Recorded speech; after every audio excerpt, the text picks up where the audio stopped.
Hello, ladies and gentlemen. Welcome back to the Armchair Booking Wrestling Podcast. I'm your host. My name is Steve Barber, but I'm not nearly as great as my co-host, Waylon Davis. Hey, everybody. And we have a pretty interesting show just because of some news we found out today. Mm, Yeah. Yeah. Um, It's one of those WWE things that makes no sense, but because it makes no sense because it's like we'll get into it more, in right. a little bit, but like AEW introduced a new championship last night, which is a beautiful championship belt. It really is. Um, it's and they're going to use it more for like international stuff because they have that working relationship with New Japan Pro Wrestling. See, the AEW All Atlantic Championship. Well, there's been a lot of chatter on social media about how AEW has too many championships and blah blah blah blah blah and all this, and it's like you do know that like because somebody went and listed all the championships that AEW has, but three of them that they listed are not official championships. Like the FTW championship Isn't gets defended. It's that's not an not official. It's not an official championship. It's just something singular to Team Taz. Does it get defended from time to time? Yes, but nobody's going to lose it outside of Team Taz. right. So that one doesn't count. The two Owen Hart championship belts are trophies. They're not going to be defended. Yep. So I don't have an issue with them creating a new championship, especially with a working relationship with New Japan. Plus, with as stacked as their roster is, it gives people something else to fight for. You don't just have a full roster with nobody having anything really to do, with no stakes or anything. WWE has their world champion over here who has defended his championship one time since beating Brock Lesnar at WrestleMania. He's defended it Wow. once, and that was against Drew McIntyre at a house show. Wow. Yep. And you're talking about a company that actually does have too many belts, too many championships. And wow. And actually, the subject of our show tonight, ladies and gentlemen, is the fact that Roman Reigns has been pulled off the Money in the Bank pay-per-view. Yep. So it's two pay-per-views in a row that there's no world championship match, which was a fear a lot of people had when they decided to unify the titles. Now, instead of having Universal and WWE, where we could still have a WWE Championship match at a pay-per-view, premium live event, sorry. Premium. Yeah. Now, and then if Roman's not going to be there, then at least you've still got a world champion that's there.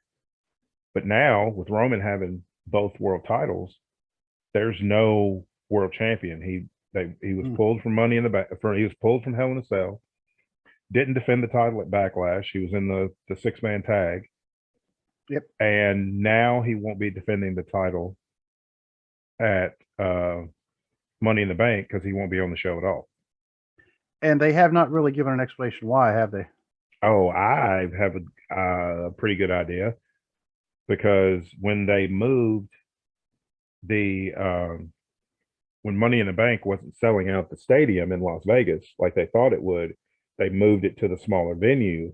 Right. Then magically they pull their biggest star from the pay-per-view because they didn't fill up the stadium. They had to move it to a smaller venue. So I guess Vince McMahon figured, then I don't need to waste Roman Reigns in the smaller venue. Here's the problem, though. Wow. Here's what I think has happened. They've painted themselves into a corner because Roman is on a reduced schedule. If he only has so many dates per year to compete or appear, then we're going to see more of this. Now, from what they're saying, he will be at SummerSlam, and he will be at was it Clash at the Castle? Or Yeah, King of the Castle, something like that. Castlevania. I don't know. But he'll be there. Rumor has it he's supposed to defend the title against Randy Orton at SummerSlam. Okay. And then, which makes sense because I mean, basically, he's been running through all the former world champions, and he hasn't faced Randy yet since he's been on this run. He hasn't faced Randy yet, other than the 6-man tag at Backlash. And then Drew McIntyre challenged him to a match at the September pay-per-view, the Clash at the Castle or whatever they're calling it. But then there's nothing after that. Those are the only two that he's guaranteed that he's booked for. It's SummerSlam, which is in Nissan Stadium in Nashville, and then Clash at the Castle, which is in the stadium at Cardiff. Oh, and once again, we kind of go back to the question of why isn't WWE defending their championships? And well, you look at Money in the Bank. There was 2 championship matches. There was no Intercontinental Championship. Hey, I see you back there. He said he sees you back there. She said, I'm sneaking. She looked right at the camera. Yeah. But there's no Intercontinental title match. There was no Intercontinental title match at Hell in a Cell. There was the United States title and the women's title. So no SmackDown Women's Champions. Ronda Rousey wasn't booked because she was originally booked for that show too. Was pulled from that show. Of course, the Women's Tag Team Championships may as well be defunct at this point. Trying to think what else. The world title, the world champion wasn't there.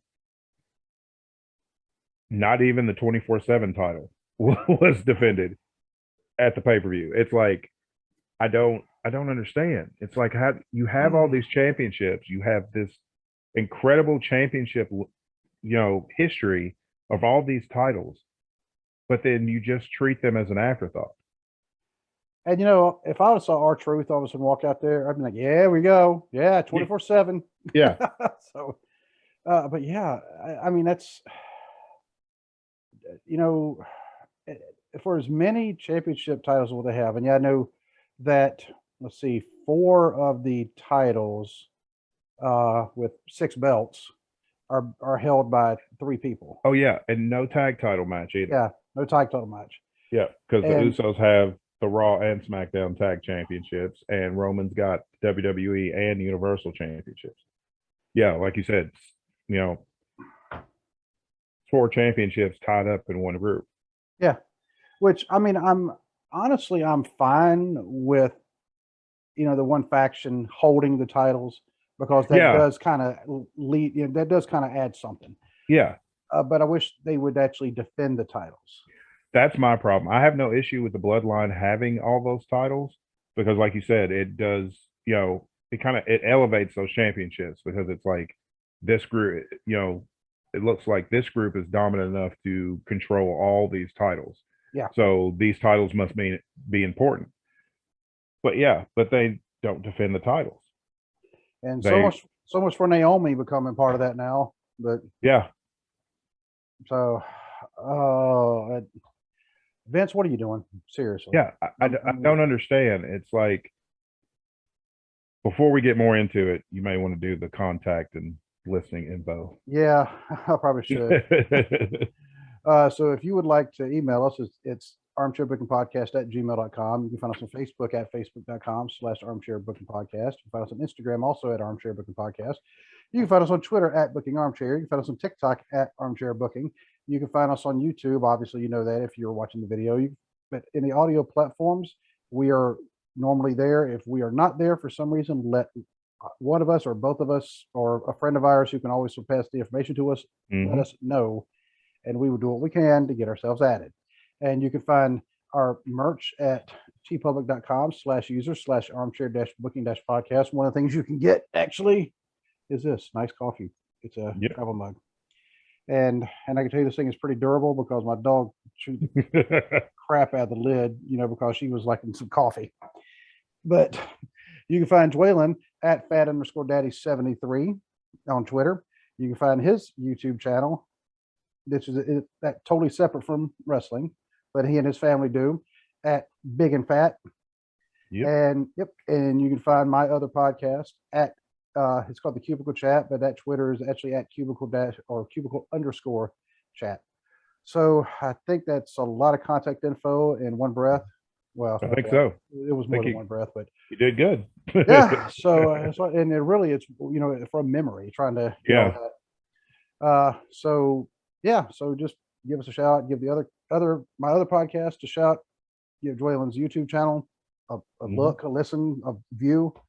So because we're building the empire, and it's going to be me, Dwaylen, and so far we had Ted the Hillbilly Hill. He's joining us, and Justin from TNC Sports Talk, him and his new podcast that he just started. It's live stream, the Throw-In, I believe is the name of it.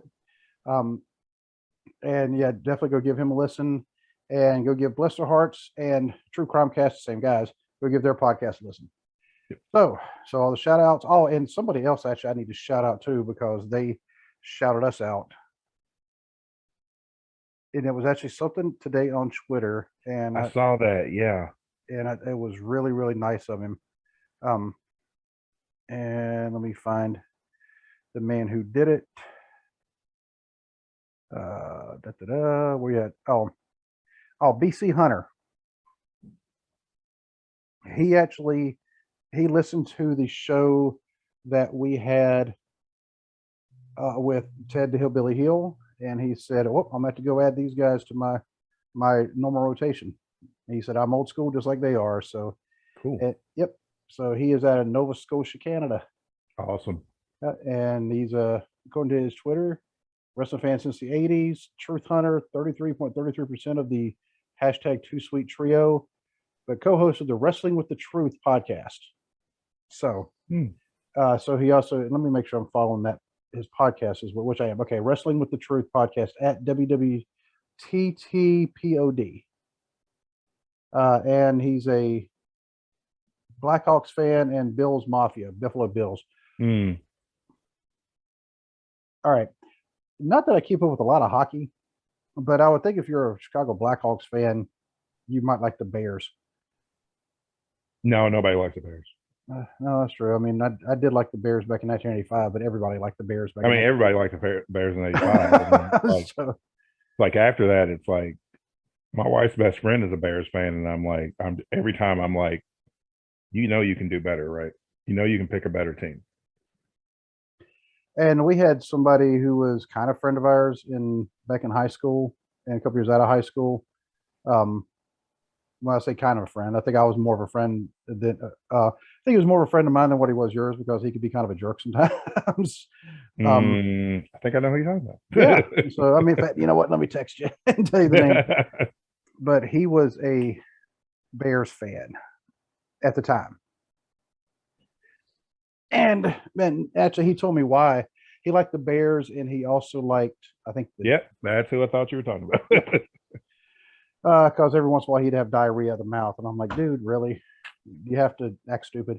But he had like a relative, like a distant relative, who actually played for the Bears, so that's why he kind of. Well, that makes sense. I mean, I can see that, but nah. Yeah. So, and I haven't heard from him in years now. I mean, because he deleted his social media, and he just kind of vanished. Yeah. I mean, he was there for a little bit, but he's going through some personal problems, and I know he had been doing good, and then he relapsed, and he was doing really good, then he relapsed. And so, I mean, I really do hope he can stay the course. Yeah. So, but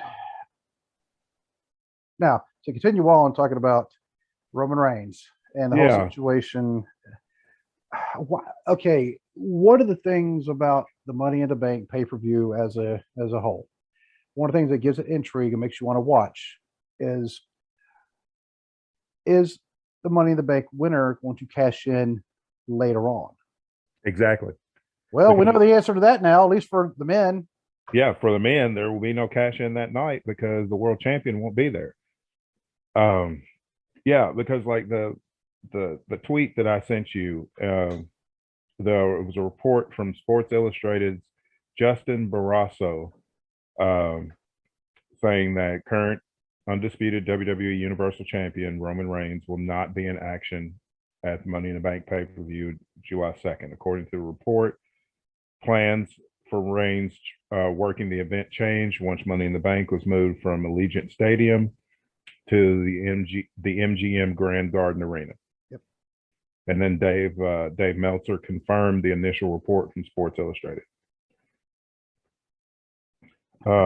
Just Because his next three challengers were supposed to be Matt Riddle, Randy Orton, and Drew McIntyre. It was supposed to be Money in the Bank for Riddle, SummerSlam for Orton, Clash at the Castle for McIntyre. Those were supposed to be the next three title defenses. This was after being removed from Hell in a Cell. So now, if they decide to do the match with him and Riddle, it will be on TV. and they're not going to change the world title on TV. And they're not going to give Riddle the title. Yeah, that too. Yeah, but the title's not going to change. Title's not going to change on television. I mean, that was an Attitude Era staple, but since the Attitude Era ended, there's rarely been. I mean, you've had your occasions, like Roman has won the title on an episode of Raw before. He beat Sheamus a few months after Survivor Series, but it rarely happens anymore that a world title changes on TV.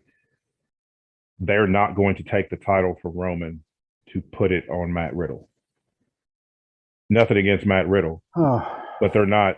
He's not ready yet for the world title. He's not ready for the world title, and they're not ready for this run to end because it's too profitable still. Right. Them making the money. And they're not going to give it to Orton. Orton's not going to be the one to beat Roman. The only thing that I could see is if they have Drew McIntyre beat Roman at Clash at the Castle.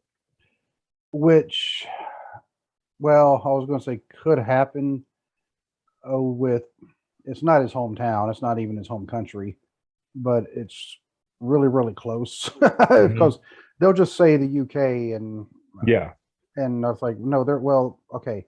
Yeah, technically Wales is part of the United Kingdom. However, the United Kingdom is 4 different countries. Yeah. And Scotland will tell you, no. I mean, I guess legally, technically, yeah, but no, we're Scottish. And Welshmen and Welshwomen will tell you we're Welsh. And, I mean, you would have people probably traveling from Scotland. And I don't remember what part of Scotland Drew McIntyre is from. I'm gonna have to look now. But I mean, it's not that hard to travel from Scotland to Wales. I mean, we drove to Scotland from where we lived in England in late May. And we were up there. We went up to a place near York. It was Menwith Hill, which was another base. We stayed at a hotel close to there so we could fuel up on base the next day because it was a lot cheaper. And then, we went on up to Falkirk, Scotland. And we were there for about 6 days. Then we went up to Inverness, which is really far up north. We were so far north, we were starting to see the signs like in the Scots Gaelic language. Oh, okay. Yeah. And so we were up there, went to Loch Ness and all that. And then, 10 days total in Scotland, came back. Over 4th of July weekend, we went to Wales, still drove. So we were like a 4-hour drive, 5-hour drive from the Welsh border. So, so it's easily doable. Just, if you don't want to fly, I mean, you could just drive. Yeah. But let me see what part of Scotland Drew McIntyre is from. Because I want to say he's from like around Ayrshire. And the only reason I think I even remember that is because apparently that's where like my family is from. The name Barber. Ayr, yeah, Ayr, Scotland. Yeah, Ayr, Scotland. Yeah. Yep. So the Ayrshire district, or the kind of Ayrshire. But anyway, enough about like family history. But yeah, that's so. Hey, I could be related to Drew McIntyre, like very distantly related, like hundred cousins. But Roman Reigns' last match was a May 22nd live event title defense against Drew McIntyre in Cedar Rapids, Iowa. The last time that Roman's wrestled was May 22nd. So he hasn't even wrestled since the he one. He wrestled at WrestleMania, beat Brock. There was some speculation about his shoulder. I know his shoulder did dislocate during the match, and he popped it back in. Then he didn't wrestle at all in the lead up to Backlash. Nope. Wrestled the 6-man tag at Backlash. And then I think he did the house show loop. He did the house show loop, and then his last match this year has been May 22nd in a live event title defense. So it's already June 9th, and he hasn't defended the title since May 22nd, and now 18 days. 18 days he hasn't defended it. Was not at the Hell in a Cell pay-per-view. Will not be at Money in the Bank. So it's like, and even Hogan used to catch criticism back in the 80s for his lack of title defenses, but the reason why is because he was being compared to Ric Flair or whoever the NWA World Champion was. Yes. Because they were like on the road defending it almost every day. Yeah. And Hogan, it was like twice a week at most. At most time, it was like once a week. Yep. And but they he used to catch all sorts of flack for that. But now, I mean, they look at that and go, "Well, why can't you have a schedule like Hogan?" I mean, it's ridiculous. That's the thing too. Roman Reigns has earned a lighter schedule. I totally agree with that. They just shouldn't have unified the titles. Here's the thing. Once again, they did something to create a WrestleMania moment with no long-term plan in place for it. Yep. They had Roman beat Brock so we could have the visual of Reigns holding both titles. And whenever they're planning anything, when you got the quasi Hollywood writers that are there trying to write scripts, they're writers, they're not agents, they're not bookers, they're writers. Yeah, they're writers. Yeah. Yeah. And a good bit of them have zero wrestling experience whatsoever, but they can write a good story. Yeah. So can a lot of the bookers. And the bookers will let you write something usually that's realistic. Yeah.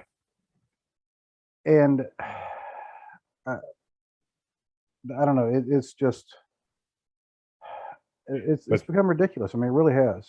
Yeah, but see, WWE doesn't want them writing anything realistic because they're not realistic. Because realistically, they would realize that they are a professional wrestling company and book their shows accordingly. No, they think that they are on par with Disney and think that they're this giant entertainment conglomerate, that they're making all these elaborate stories and everything. And it's like, you're a wrestling promotion. Vince McMahon, you're a wrestling promoter. You always have been. Your fans are wrestling fans. True wrestling fans care nothing about all that entertainment crap. The entertainment that we want is good matches in the ring and sensible booking. Yep. And we haven't been getting that. No. Yeah, I mean, you have the champion who's not defending. So how are they a champion if they're actually not defending the title? The tag champions who aren't defending. They wrestled the Usos wrestled the Street Profits on Raw. Ended up losing that match by count out. So now the Street Profits have earned a future championship match because they technically beat the Usos because they won by countout. It's not how you build up a credible contenders to any kind of title. As far as building up contenders, Drew McIntyre has looked ridiculous for months. He needs to give Vince McMahon his sword back. Yeah. I've had enough of that. He needs to go back to being the badass that he was. Yeah. That leading up to when he won the title from Lesnar, leading up to when he won the title back from Randy Orton. That Drew McIntyre. Preferably, I would prefer the Scottish psychopath Drew McIntyre when he was a heel. That's when I've liked him the best. But this grinning at the crowd and coming out with the sword every time and all this, and it's like it's not making me believe that he's any threat to the championship. The one that they should be booking in this scenario is Bobby Lashley, mm-hmm. who looks like who is carrying himself and looks like a legitimate threat to anybody's championship. And that's who he should be. Honestly, that's who Roman should be wrestling at SummerSlam. Nothing against Randy Orton, but Randy's done this 14 times, and he's probably had 50 chances at a world championship. That main event should be Roman Reigns and Bobby Lashley for the undisputed title. Well, right now they have Lashley. It appears like he's going to be probably winning the U.S. title here soon. Either that, they'll probably book him to put Austin Theory over, and which is totally backwards. And in fact, Justin actually was talking about this on his podcast the other day, and I was kind of throwing in comments, because he has the live chat going. Yeah. And I was at work, so I couldn't exactly say, "Hey, let me just go on your show." No, I was working, so I was right. If I got a chance to actually say something in the chat, I would. But I pointed out that, like what we've been saying, they're putting the belt on people, then trying to put them over. Yeah. And that's not a formula that will work. I mean, it's just like, and I know this has come over a movie reference, but it's also happened in real life. Rocky Five. Yep, Rocky Five. That's the one where he lost all his money, ends up back. Back on the streets of Philadelphia. And no, not the Bruce Springsteen song, but he ends up back in the streets of Philadelphia. Lost all his money, but he relinquished the title. He said, "I'm retiring. I'm done." Right. So he retired as champion, because in boxing you're not required to lose it. If you want to say I quit, okay, I'm done. Because he had a lot of brain damage and whatever. Yeah. Tommy the Machine Gun, played by Tommy Machine Gun Morrison. Yep. He was the guy who was given the title. Right. Yeah. And then of course they're like, "Well, you're a paper champion. You never actually won." And Rocky had trained him or helped train him. And, but they're like, "Yeah, you're a paper champion." Yeah. You didn't beat anybody. You were just handed the title. Right. And that's the way they're doing with, well, I say real life in professional wrestling, where you pick who the champion is going to be. And they couldn't support Tommy Gunn because he wasn't, he may have had some matches against people, but he never actually won the title. Right? It was just given to him. And so the people were like, no, and he had a bad attitude on top of that. And man, it's been like 25, no, actually probably over 30 years since I've seen that movie. But they couldn't get behind him as champion because he didn't beat anybody. Yeah. And he didn't beat anybody before they even put the title on him. It's like, well, he doesn't really deserve the title. Right. And you said it best. They're using the people to put the champions over instead of putting them over and then saying, okay, they've earned the belt, because people are behind them. Yeah. And the thing is, look at how, back when we were growing up, Jim Crockett Promotions, Mid-South, promotions like that.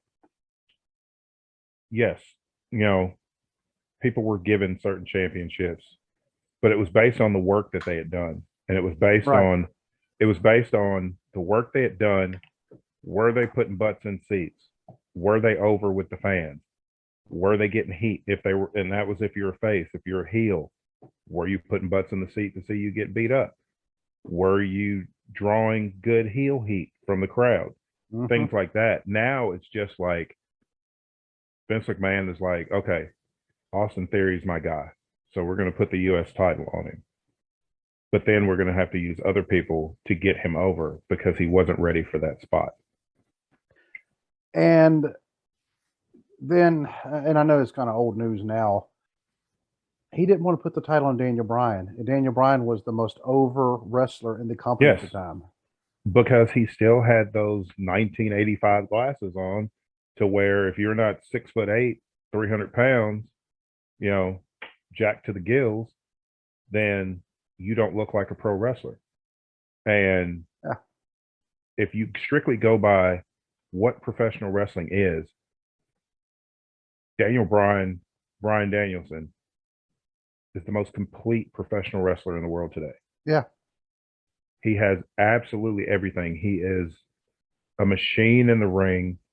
He has presence, mic skills, charisma, everything. Everything that WWE says that they want, he just happens to be 6 feet tall. Yep. 6 feet tall and 195 pounds. Yep, which makes him our height and a lot less weight than us. Yeah. But, you know, he is, you know, they like to throw out the phrase, you know, best in the world and all this. For my money, Bryan Danielson is the absolute best wrestler in the world right now. Yeah. And for Vince McMahon to be like, well, no, we don't see you as the face of the company. And it's like, you do look at this every arena you go to, that those yes chants were going, you know, everywhere. Daniel Bryan comes out, gets the biggest pop of anybody every single night. And it's like, for you to say, oh, we always listen to our fans. No, you do not. You don't. You listen to the hamster on the wheel that's in your head. And if anybody wants to, you know, probably one of the best examples of the Daniel Bryan pop, just go turn on Royal Rumble 2014. And it was the opening match. And as soon as you hear Flight of the Valkyries come on, that crowd exploded. Yeah. And at the time, I mean, I didn't see it when it happened live because that was the year the network came out. It came out a couple months later. Because I got it right in time for WrestleMania. Yeah. And they still had a lot of, and I don't even think it was out during the Rumble time. No, it didn't. It didn't come out till February. Okay. It came out. I think the Chamber pay-per-view was like the first. Okay. The first one that was on the network. Because I made sure I actually waited to get it until, you know, it was going to be WrestleMania was going to be the first pay-per-view after you got the first pay-per-view. You got that month free. Yeah. The first month was free, so I made sure that 30 days included WrestleMania. So I watched it later, and I saw that or heard that pop, and I was like, "Oh my!" I was like, "I don't really know who Daniel Bryan is, but dude is absolutely over. The fans love him." And the thing is, like they wanted to paint him as this B+ player, and he was never intended to even be in, you know, the main event of WrestleMania at all. But the Batista experiment failed. They had no other choice because he was the absolute most popular wrestler in the company. They act like that was a fluke. The man has been the most popular wrestler in every company that he's worked for. Ring of Honor, he was popular. WWE, he gets that same pop when he comes out on AEW. And he's hurt right now, apparently. Yeah, but it's a minor thing. Yeah, a couple of weeks and he'll be back. And that's actually something else. And I'll gotta say, you know, I got to give credit where it's due. Justin actually pointed this out. And he actually gave us some credit as well, because we pointed out the WWE has thinned out their roster so much because of budget cuts. And hey, look, we made quarterly records. Yeah, because you cut your payroll. Yeah. And they've cut their roster so thin that anytime somebody gets hurt, I mean, if you look at just straight up percentages, I don't know how many people are on their roster right now, but for them to lose, let's see, Roman might be hurt. I don't know. You know, Yeah, he might be. Nobody's saying, but yeah, he could be hurt. yeah, but but Roman's not there. Edge has been written off. Hmm. And by the way, good call on the Finn Balor thing. Yeah. Because were we recording when you said that? Yes. Okay, because I knew it had to been close to the end of the show. So Yeah. so right before, so everybody go back and watch last week's show. Listen to last week's show. You can hear Dwaylen actually say, because we were talking about, we're speculating. This is before they announced it on Raw, and neither one of us even had the TVs on at the time, so we had no idea. Because I was even looking to see, has anybody? Nope, didn't know yet. And Dwaylen said, I think it's going to be Finn Balor. Yeah. And it was Finn Balor. I did not foresee them kicking Edge out of the group. No, that was a long shot. I mean, I said that the smart thing to do would be for have Finn join and then turn on Edge and take his place. But I didn't think they'd do that, and they absolutely did that. And I found out why they did that, because management wanted to take the Judgment Day stable in a more supernatural direction. Okay, that and Edge didn't want to do that because they're trying to be the House of Black. Yeah, and yeah, Edge didn't want to do that, and so they were pretty much like, okay, then we'll just replace you in the group. Yeah. So Edge has actually been written off TV for a little bit because he's hurt, and the sad thing is Edge probably is hurt. Probably. Yeah. So Edge has been off TV. Charlotte Flair's off TV for a little bit. I mean, she just got married. Yeah. To Andrade, or I cannot think of his real name, but which Andrade's back. He was on Dynamite yesterday. Okay, so honeymoon's over. Yeah, but she's not booked for SmackDown tomorrow. So I don't know, but I don't know when she's going to be back. Oh, maybe it's a good chance for her to kind of revamp herself a little bit. But then again, Slick Rick, Daddy Flair, he never really changed his character, not that much. No, he didn't change it, and she really doesn't need to change hers. No, but she just needs to take some time away so people actually might be excited when she comes back, because people are just burnt out with the Charlotte Flair experiment, because it's like, a lot of those championship reigns that she had, there were other women that were better suited at the time to be the world champion. But it's like Vince McMahon, it's like a little kid. It's like my 3-year-old daughter. She finds a few little toys that she likes that are her favorites, and those are the ones she plays with all the time. And that's how Vince McMahon is. He's like a 3-year-old in a toy box. He finds 4 or 5 toys that he likes, that he really, really likes, and that's who he goes to every single time. It sounds like kind of a Pareto principle. The whole 80-20 thing. Yep. So 80% of his time is spent on 20% of his wrestlers. Yep. Absolutely.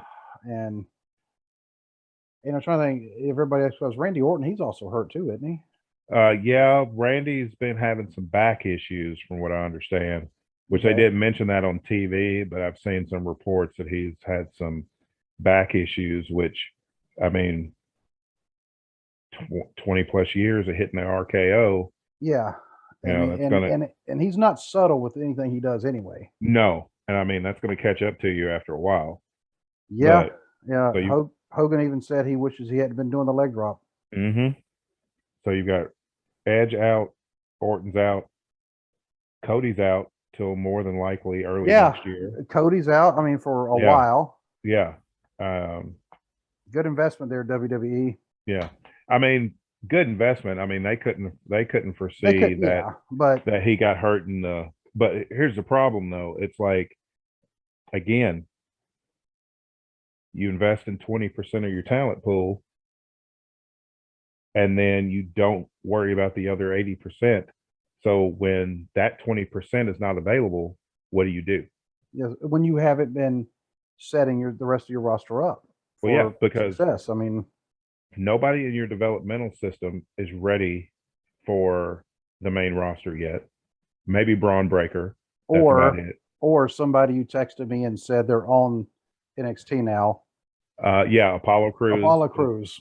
Yeah, is in NXT now. Yep. No no gimmick, no accent. It's like they just completely forgot all of that. But yeah, he's in NXT. But really, the only people in NXT that I can see that are ready for the main roster would be Mandy Rose, because she has done some incredible work as the NXT Women's Champion. Braun Breaker and Joe Gacy. He's kind of got a Bray Wyatt vibe to him. But that's it. And it's like your developmental system is supposed to be feeding your main roster. And you don't have anybody ready to come up, and you've got all these people out. I was going to ask about Cameron Grimes, but I think Cameron Grimes he'd be fine on the main roster, but I don't think Vince McMahon would do anything with him. I think he'd end up stuck in something stupid like Sami Zayn is. Because Cameron Grimes, he's from where?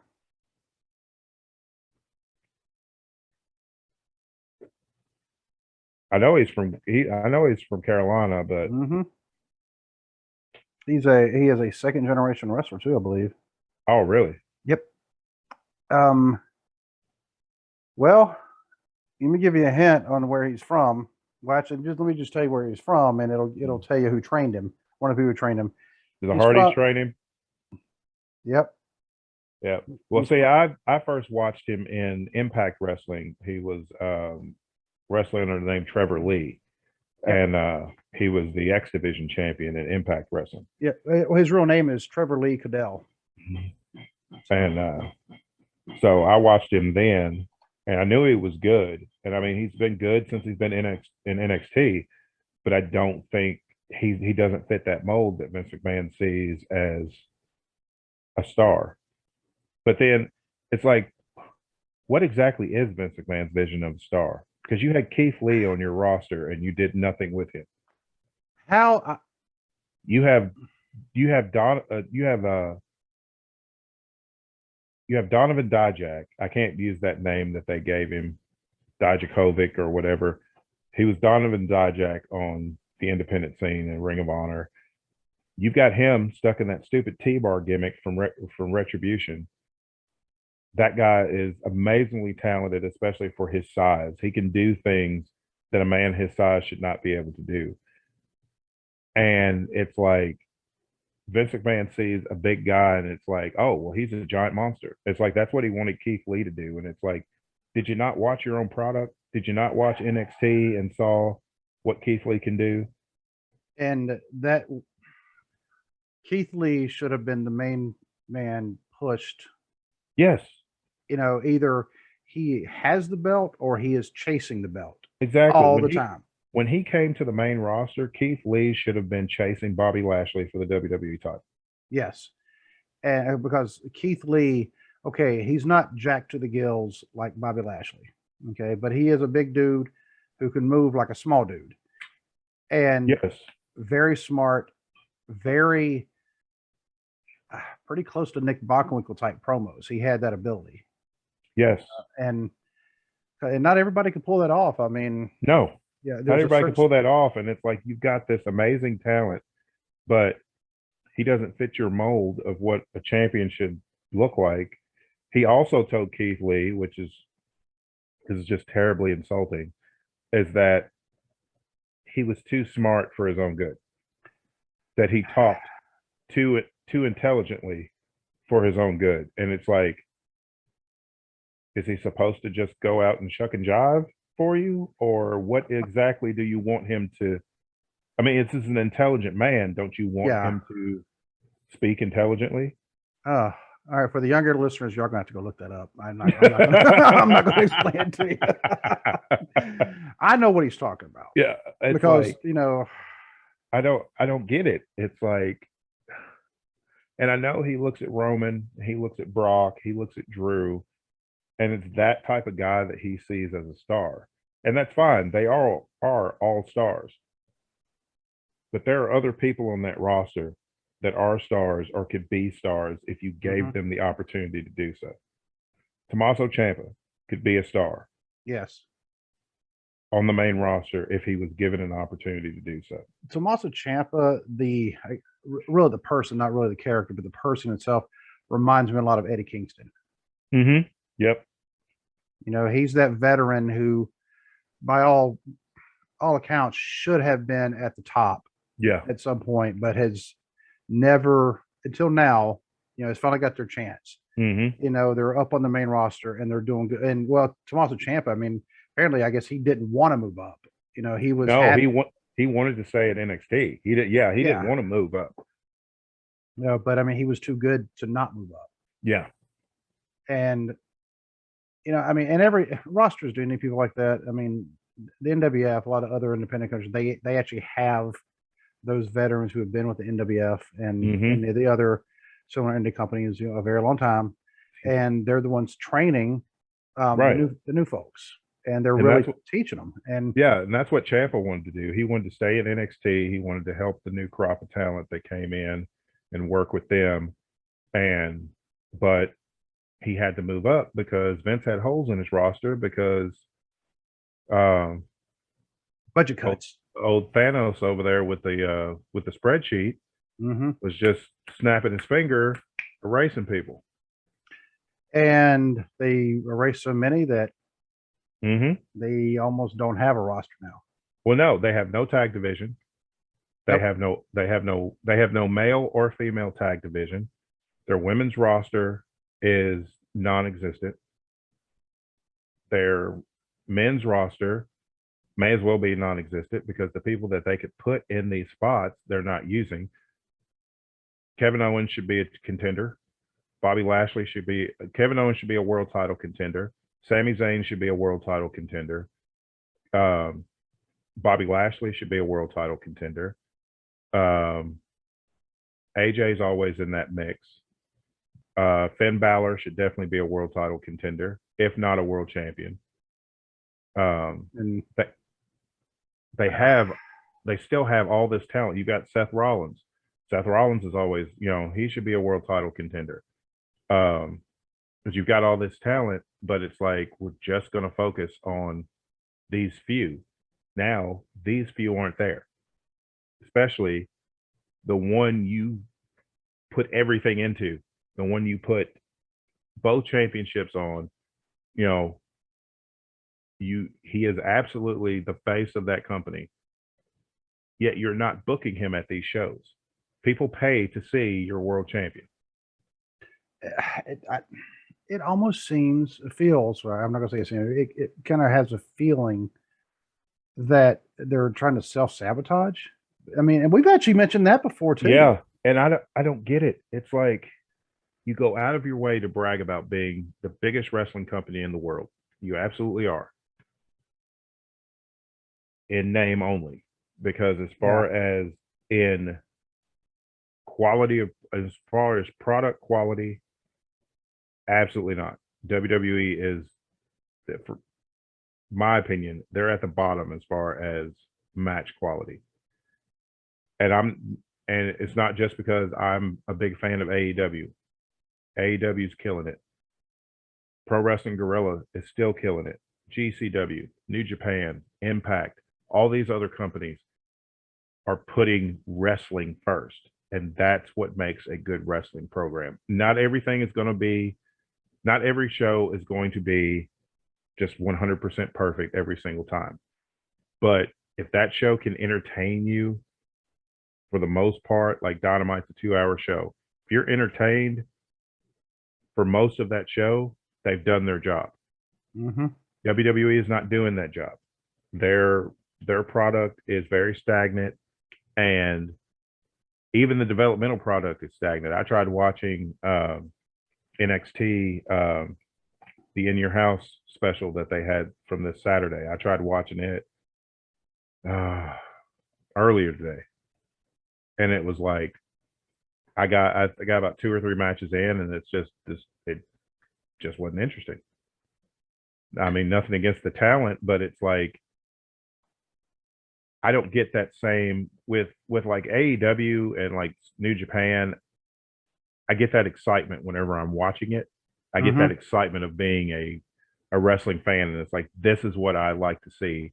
I don't have that excitement when WWE events coming up. It's like I'm excited for SummerSlam because I'm going to SummerSlam. Which, by the way, is like one of the coolest things ever. Yeah, So, yeah. But that's why I'm excited for SummerSlam, is because I'm going and I will be there, live. I'll be there in person. But the last few pay-per-views, like we haven't even done a preview of the pay-per-views because it's like they really haven't been interesting enough to do the previews. Exactly. Because if we would have done a preview of this last one, we would have said, wow, okay, there's 7 matches and they're going to stretch that over 3 hours. Okay. Right. I see a lot of videos. I see a lot of commercials for their stuff. I see a lot of, 20-minute long ring entrances. Mm-hmm. And because every match it was an average of 25 minutes per match if you were going to break it out evenly. And then when we looked at the final product, only one match came even close to that. And it was one match was 24 minutes and some change. Another match was 18. The rest of them were 10 or less. Yeah, and those were the bookend matches. Yep. And right now I'm looking at WWE roster, and I'm just kind of thinking, and the reason I'm looking at the roster is really just picking out the different feuds right now. And let's see, it says a kid. What am I missing here? A kid. It's from NXT UK. Well, he's from Madrid, Spain, so yeah, he did wrestle in NXT UK. I think he's on the regular NXT roster now. Oh, okay. I know he's made some appearances in regular. Oh yeah. Oh, duh. The background is NXT UK. Let's see. AJ Styles, Akira Tozawa, who they're also not using, right? Nope, he's in the 24/7 scene. Yep. Alba Fire, she's NXT. Yeah, she was. She was formerly known as Kaylee Ray, which is the name she went by when she had a 600-day reign as the NXT UK Women's Champion. Wow. She came to regular NXT, still under the name Kaylee Ray, and then like midstream, they decide, oh well, we're not going to have anybody use the names that they were known for, that they were known by before they come to WWE, so they changed it and gave her a new name. Oh, let's see. I was going to say Angel Garza, but apparently it's just Angel. I'm just going to try to stick with the ones that were just on the main roster. Angel Garza, Angela Dawkins. I was going to say Apollo Crews, but he's NXT now. Asuka. Bailey is listed, but of course, we know she's hurt still. Yeah. Becky Lynch, Bianca Belair, Big E, who we know is hurt. Dude, honestly, I don't know if Big E's ever going to be able to come back. I don't either, because they said it's not that C1's not healing like they wanted it to. Because because you saw, he full body weight of the 200, almost 300 pounds of pure muscle coming down. Yeah. And if that had been one of us, it would have killed us. Oh yeah, we're not in the kind of shape he was in. Yeah, they said if he hadn't been in the kind of shape he was in, and his neck hadn't been as thick as it was, yeah, it could have killed him. Now you're talking a former Division I linebacker. Yeah, and a power lifter. Yep. Bobby Lashley. They have Lesnar listed for some reason. Butch. Nope. Nope. Pete Dunne.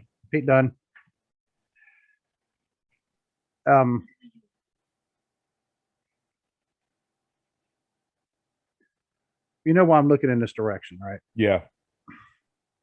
Look at it. 2 knives. Be very careful. He made a weapon. Why? Why?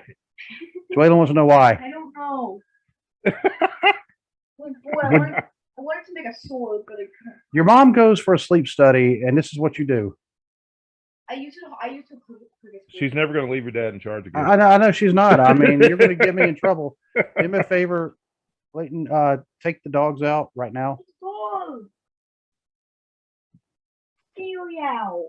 You have your knives with you. Let's see. Anyway, you know, Carmella. I forgot about Carmella. Yeah, because they haven't done anything with her either. Yeah. Actually, I take that back. She has been stuck in the 24/7 scene. She's supposed to be helping R-Truth get the 24/7 title back. She just got married to what's his nose? Corey Graves. Yep. Okay. By the way, I have said what's his nose like a lot for about the past 31 years because you were the very first person I ever heard say that, and it's just stuck with me ever since. Cedric Alexander, who's kind of floundering. Yep. Raw. Chad Gable, who's with Otis, but not really doing a lot. No. Tommaso Ciampa, don't know what they're doing with him. Let's see. He jumped Matt Riddle on Raw this past Monday. Okay. But they haven't really done much with him since he came to the main roster. Cody Rhodes, we know is hurt for probably out for the next 6 months. Mm-hmm. Commander Aziz, who's wrestled 8 times in the past 3 years or whatever it is. Damian Priest, who's part of the Judgment Day. Take off the. Yeah. Especially when I heard somebody refer to it as the Judgment Day. Grammatically, that hurts. Yeah. Who's Dan Vollmer? He didn't even look like a wrestler, but anyway. I don't know. Dana Brooke. 24/7 champion. Oh, yeah. Dolph Ziggler. Him and Bobby Roode just came back to the main roster on Raw Monday. They were down in NXT for a while, feuding with Braun Breaker. Dominic Doudrop, Drew Gulak, Drew McIntyre, a couple of Drews. Edge, who's written off for a little bit. I mean, so they have actually more than enough. Ezekiel. Mm-hmm. No, that's WWE stands for Who Wants to Walk with Elias, not Ezekiel. Exactly. Finn Balor, of course. Gable Stevenson, who has now said that he may return to school to wrestle some more. Whoops. Well, you better take him off the roster. Gunther, Corbin, Umberto. I don't know. I think you say it right. Ivar, some of these I actually totally forgot about because they don't use them. I mean, no, you've hit it right, the nail right on the head there. They're not using anybody. I mean, they're using about 20% of their roster for just about everything. And then some of the ones they're actually showing they're not using correctly. I mean, think about this. And the reason I was even looking at the roster is because I'm thinking, all right, you have to have a reason for the people to fight. You have to have a believable reason for the people to be fighting. And we said this before. A title opportunity is a good reason. Yeah. To move up the contendership spot is a good reason. Yep. We were partners. Now we broke up because I turned on. That's a good reason. Yeah. And what's not a good reason? That's not your name. Yeah. That's not a good reason. Here is a perfect example. The simplest reason, like you just said, AEW last night, Wardlow wants the TNT Championship. He called out Scorpio Sky. Scorpio Sky came out.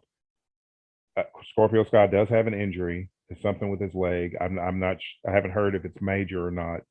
But Wardlow said, he's like, if you've got a messed up leg, I'll wait till you're 100%, but I want that title. So, and then Scorpio Sky raises the championship saying, this is mine. Your story's told. Done. Your reason for booking that match is told. and it was done in 5 minutes. Yeah.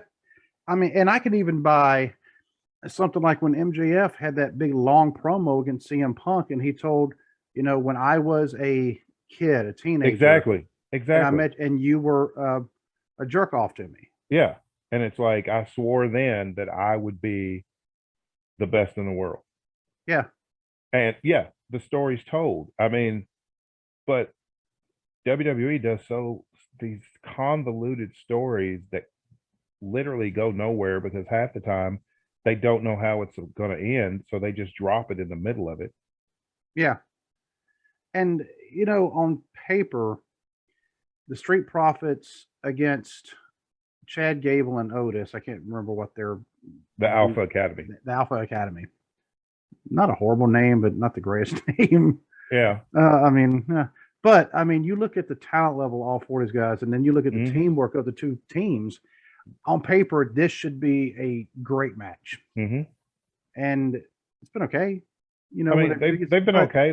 They've had some good matches.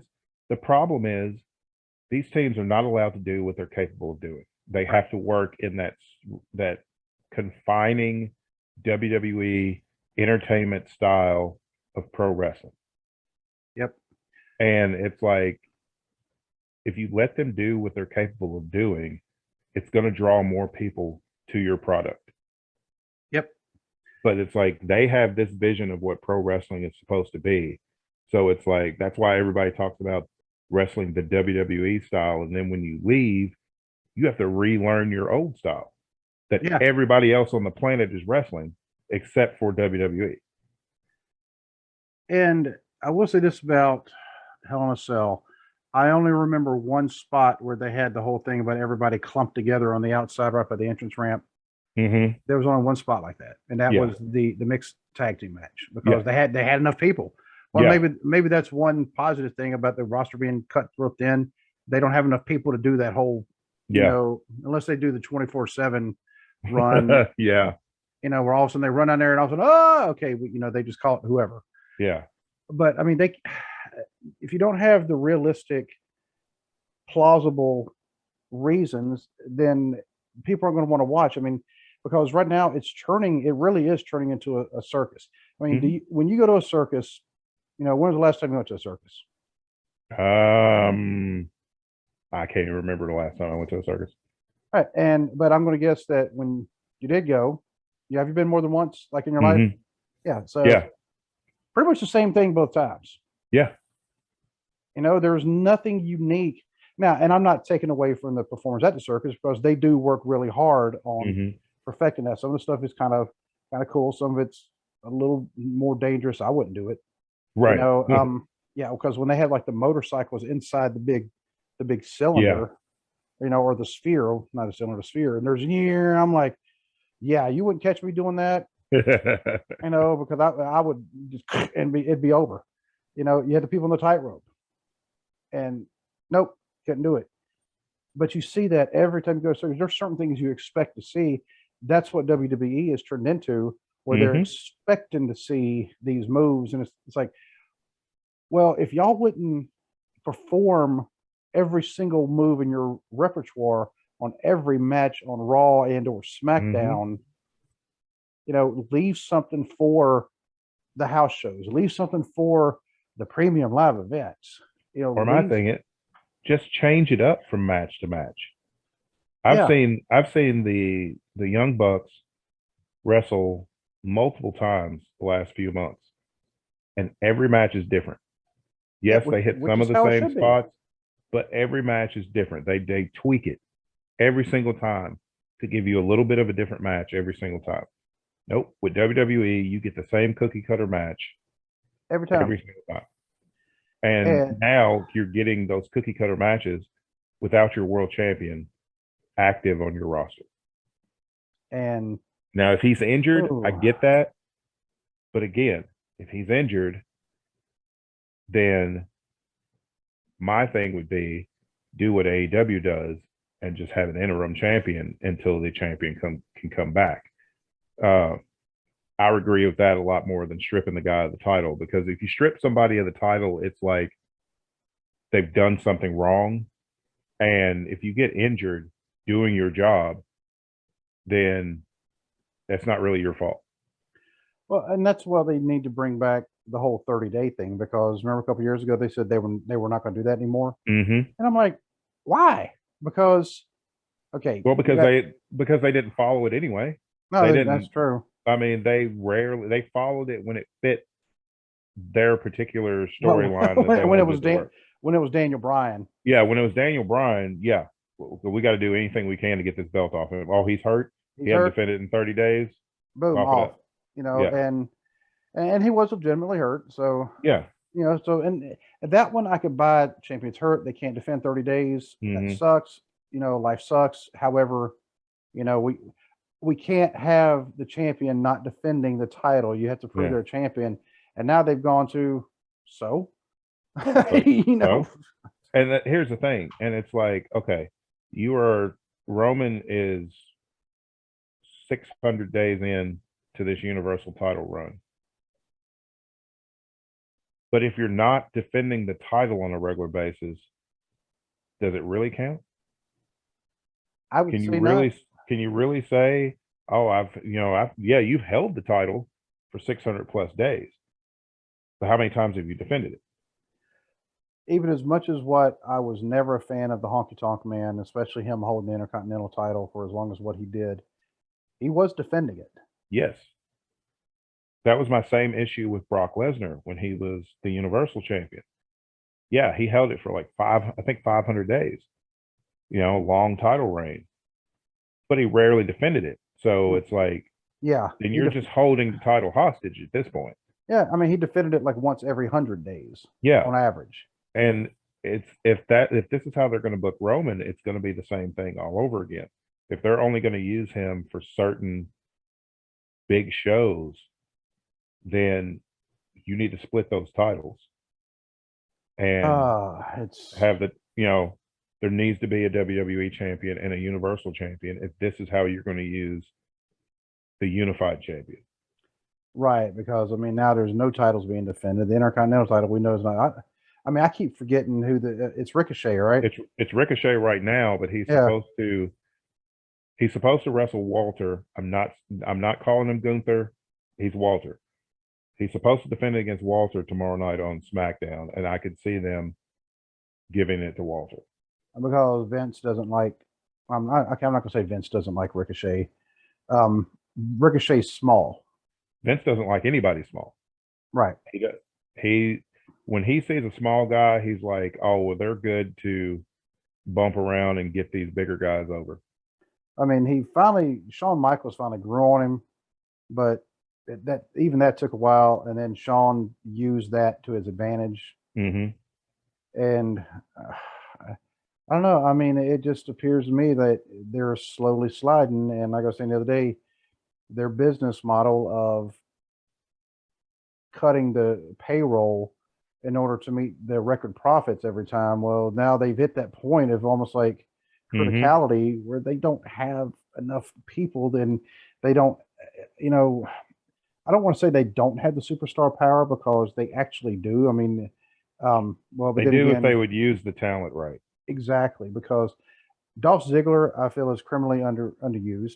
Mm-hmm. The Miz. I mean, they use him for his promos. They can also use him for his wrestling. People are not high on his wrestling for whatever reason. I like the Miz, but that's just me. I mean, the Miz is a great heel. He does his job well. Yes. I mean, he's good in the ring, but he knows his role and he plays that particular role well. Yeah. Bobby Roode is very underrated and deserves better than what they gave him. Shinsuke Nakamura that was going to be the next thing I was going to mention too. Because when you say Bobby Roode, I think Bobby Roode and Shinsuke, I think about their match that they had in NXT at Takeover. Yeah, Takeover, and it was when Shinsuke actually got hurt. Yeah. And so Bobby Roode moved up and Shinsuke didn't just yet, but he did move up finally after he recovered. But I still remember both of their ring entrances for that match because that was the first I was like, man, I actually showed a coworker I had at the time, and he wasn't even a wrestling fan. I was like, dude, check out these entrances. Mm-hmm. And he was like, man. He said, okay. He said those were good. But Shinsuke, criminally underutilized. Sami Zayn, Sami Zayn, his role apparently kind of fits the person because they say he's just kind of goofy in real life. Yeah. Just fun loving, just a happy kind of guy. And so his character, to be kind of, he's not really a clown necessarily, but he's just, it's just kind of goofy. And he plays it up and he does it well. Sami Zayn's a very good wrestler. Oh yeah. Kevin Owens, I mean, we've talked about that. Mm-hmm. One of the best ones there, but he's not all jacked up. I mean, he looks like us. Yeah, he looks like an everyday guy. Yeah. And they don't want somebody that looks like, it's like, God forbid if you book a guy as your champion that everybody can relate to. Right. But instead of that, we're gonna continuously book these guys in the top spots to where you can't relate to them at all. It's like I can't look at Roman Reigns and be like, oh, I can relate to him, but I can relate to Kevin Owens. Yeah. I mean, because, and I get sometimes their mentality is, okay, why would you want to go pay to see somebody like that when, you're looking right at it? Why would you want to pay to see somebody just like you? Okay, you couldn't have an entire roster of that, but you cannot have an entire roster of Roman Reigns. Exactly. You can't have everybody on your wrestler cannot be, jacked up and chiseled out of stone. You've got to have a variety of people. Exactly. I mean, and we can't be like Roman Reigns. I mean, first of all, we're not a second generation wrestler who was also one of the team captains on a Division I of a Power 5 conference football team.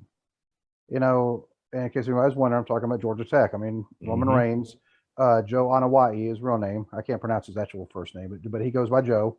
But his last name is Anawai. He was one of the captains on the Georgia Tech football team back, I don't know what years, but but that says, I mean, Roman Reigns is legitimately tough. I mean, he's a very legitimate athlete. That's not me and Dwaylen. Right. I mean, we're legitimate. We're not legitimate athletes. Right. Exactly. So, exactly. But but you couldn't have an entire roster there because, I mean, it would get boring. You're like, okay, well, I mean, like you said, cookie cutter. And so, that's what they become, and it's getting worse by the week, it seems. And it's like, I just don't understand not having your world champion on this. You don't want to have him on the house show loops. Okay, I get it. He's you want to have him resting up for the bigger shows. Okay, I can understand that. But you have 2 pay-per-views in a row that your world champion is not even appearing, much less wrestling and defending his championship. Money in the Bank is one of the biggest ones of the year. Money in the Bank, the champion should always be appearing. Yeah, because you need to have that mystery of, are they going to cash it in? Here's the problem with Money in the Bank and the Roman Reigns title reign. Whoever wins the Money in the Bank briefcase, if they cash it in, they're going to lose. Because they're not going to have any, they haven't built anybody up yet to beat Roman. I don't think anybody's going to beat Roman until Cody beats Roman. I think Cody Rhodes will be the one to beat Roman. Ooh, there's another 6 months. Yeah.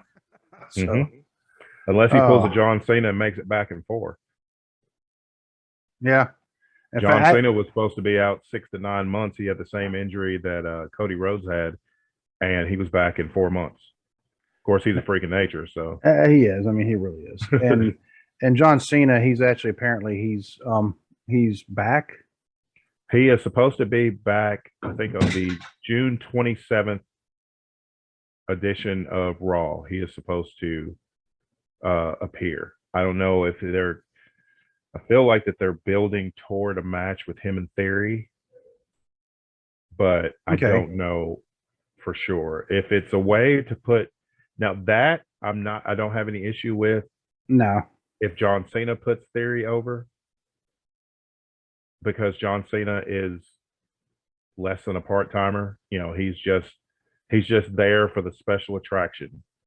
And so if he comes in and puts Theory over, that's a completely different thing than using someone like Bobby Lashley, who should be in the world title scene, to put Theory over because Theory wasn't ready to be champion in the first place when you put the U.S. title on him.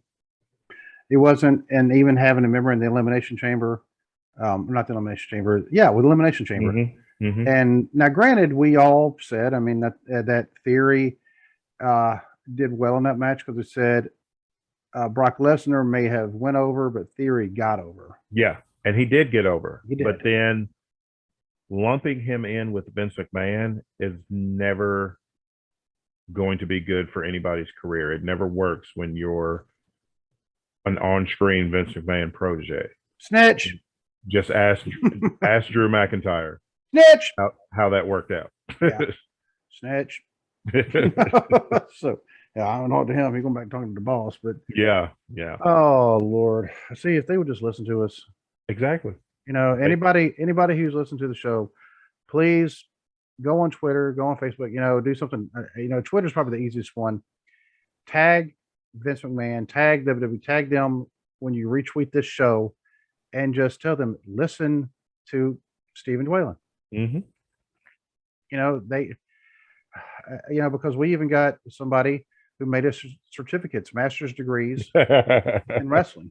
Yeah, thank you, Kyle. That was pretty awesome. I love that. It was, yeah, that was cool. So, but you know, and actually, you know what? I'll include Kyle on that too. He should make his own certificate. Yeah. You know, and you know, we talk about these things for a reason, and it's. I mean, realistically, we don't expect somebody to push our stuff to the powers that be, whether it be Tony Khan, whether it be Vince McMahon, whether it be Billy Corrigan. I mean, any of the owners. Now we know people who know him. Yeah. And so, you know, Matt Devin, let the man know. Listen to us. Yeah. By the way, Matthew Mims, good luck this weekend. Yes, absolutely. Good luck. Yep. I hope you win the NWA TV title. Yep. And because that way, Dwayne, like to say, we know him. Exactly. So, like, I know the NWA World TV champion. You know, and there's not a lot of people that can make me feel stupid. He's one of them because he's a brilliant dude. Yeah. He really is. The walking thesaurus is what they call him. In fact, we heard Devin refer to him as that. Yeah. And Devin, another awesome guy. Devin, he had gold, you know, the last time we talked to him. Yeah. He never told us what the gold was, but. Yeah, he is. Actually, I think he's going to be wrestling some NWA shows. Okay. Coming up. So, yeah, he's been sharing some stuff on his Instagram about some upcoming NWA shows, and he's on the advert. So. Oh, there we go. So, yeah. But if everybody gets a chance, go check them out. Two just awesome guys. Go check out your indie wrestling always. Absolutely. Support indie wrestling. Support indie wrestling because it's like, where do you think all these people in these bigger companies came from? Exactly. You know, so we'll have to see how the rest of the next few days go. Yeah. As far as wrestling goes, I don't know of anything special, like any kind of pay-per-views. Not really. There's nothing. Let's see. Forbidden Door is the end of the month, and they're AEW is building toward that. We've got John Moxley versus the winner of Goto and Tanahashi. I think New Japan has a show, I think this coming weekend, that Tanahashi and Goto are going to wrestle. Whoever wins that match will face Moxley at Forbidden Door and will be the interim AEW World Champion until CM Punk recovers from his surgery. The new All Atlantic Championship that AEW created will have a fatal four-way at Forbidden Door. They're having qualifying matches the next few weeks, and then the winners of those four qualifiers will wrestle a fatal four-way. I can't remember if it's a fatal four-way or if it's an elimination. Knowing AEW, it might be a four-way elimination match. Okay. Either way, whoever wins that will be the inaugural All Atlantic Champion. Which the belt is awesome. Looks like the old North American belt. Yes. And so. Yep. Oh well, I guess we'll just have to play it by ear, see what all happens, you know, tomorrow night, and if we hear any other kind of news. But either way, I mean, I think because we don't have any interviews lined up right now, and I'm kind of wary about lining up any interviews right now, just because. Yeah, because you've got stuff ramping up at work. Yep. Yep. So we apologize for anybody who really does like our interviews, because I've had people tell, "Hey, I love your interviews." Mm-hmm. You know, they actually like those shows, you know, most if they had to choose. Right. You know, but I mean, sometimes I don't want to make a commitment and then all of a sudden have to back out. Right. You know, it's one thing if the person being interviewed has to do that. It's another thing if the interviewer Right. has to do that. Yep. You know, so so right now we're kind of holding off a little bit until everything kind of calms down at work again. But you know, but I mean, we're always thinking about something because we're not always going to do like current news because Mhm. if you look in our archives, we have done, hey, let's talk about this thing that happened in the past. Yeah. You know, Yeah. so you know, just to keep everything kind of fresh. Yeah. So, Yep. but until Monday, my friend, I'll be All seeing you. God bless. God bless.